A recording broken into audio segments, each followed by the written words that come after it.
Barron's AEG turbine factory was a seminal building. It was enormously influential. There isn't an architect in Europe, a modern architect in Europe, who wasn't influenced by the building. One of those was Walter Gropius. Walter Gropius, of course, would later become the founder and the first director of the Bauhaus, the school in Germany. And later, when Gropius left the Bauhaus, he would become the director of architecture at the Graduate School of Design. But we're at a time much before that. The young Walter Gropius worked for Peter Behrens exactly at the time that the design of the AEG factory was underway. And of course, Gropius absorbed many of Behrens's ideas. Gropius would eventually become much more interested in sort of technical rationalism, industrialized processes of construction, the mass production of building components. Behrens was never really interested in that kind of technology. But nevertheless, Gropius shared Behrens's position that technology had to be transformed by spirit, that architecture was not just building, but was building raised to the level of art, and that the intellectual task of the architect in modernity was to invent new forms of a new machine age that would not only understand architecture as representing a social totality, but that would also put architecture in the continuum of architecture as an art practice.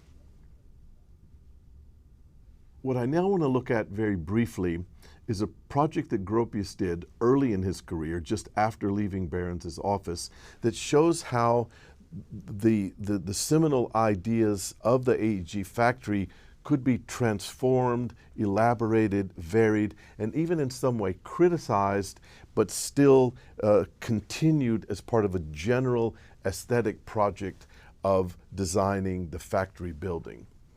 This is Gropius's building for the Fagus Factory, which was a small factory which manufactured shoe lasts, that is, these wooden inserts around which a shoe is constructed. It was a very high level, high quality, known for high quality products, and the owner of the Fagus Factory wanted, again, like AEG had before, wanted to use the factory as a kind of advertisement for the quality of the production of the corporation itself. Gropius, unlike Behrens, did not have control of the entire factory. He was only asked to do what amounts to a kind of addition, but it was the main building, it was the face of the factory toward the street. He starts very much like Behrens, putting his attention on the glass wall and on the masonry construction that supports the glass wall. The corners, as in the turbine factory, are still a kind of primary anchor for the building. But the big difference is where Behrens had used concrete on the corners, even though it's true that the concrete was set back and the idea of its load-bearing properties was put into a kind of ambiguity or a tension. In Gropius's case, though the corners still kind of anchor the composition, the corners are emphatically transparent. They're sharply constructed. The glass and steel come together at very sharp points. At the corner, the glass bay is bent exactly in half so that the glass seems to wrap around the corner.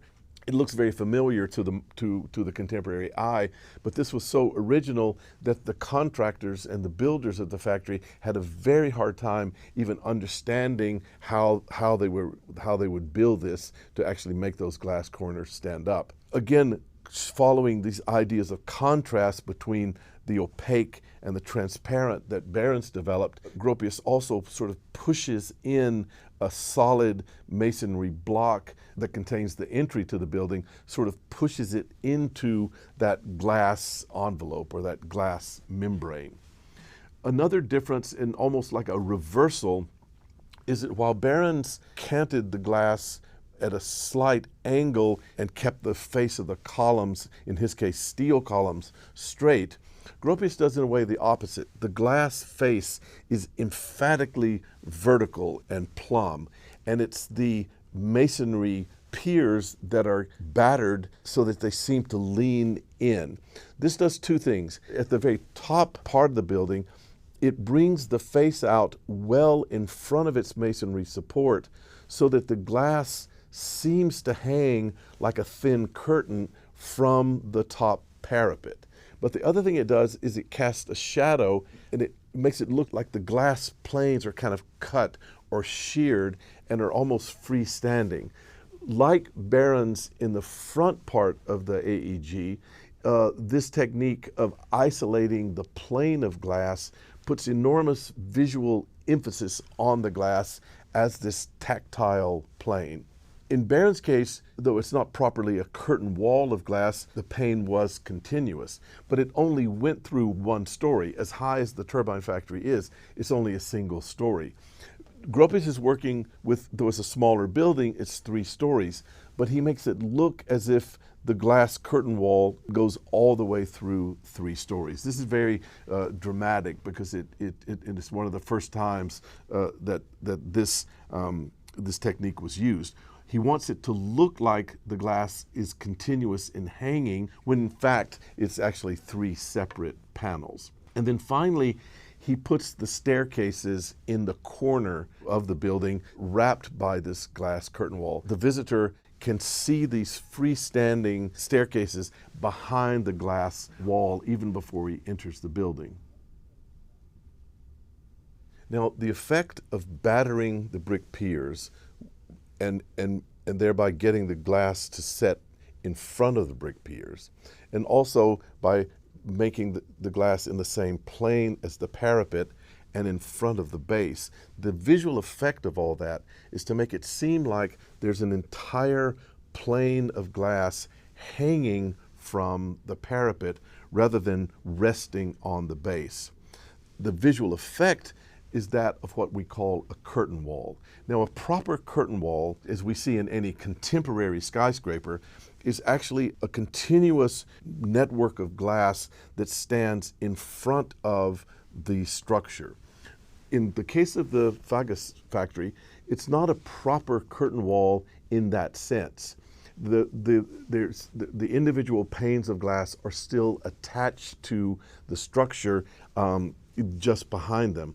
But the appearance, the visual appearance, is that they're hanging free of the structure. And this is very clear that it was more important to Gropius to get that appearance than it was the empirical fact of a curtain wall.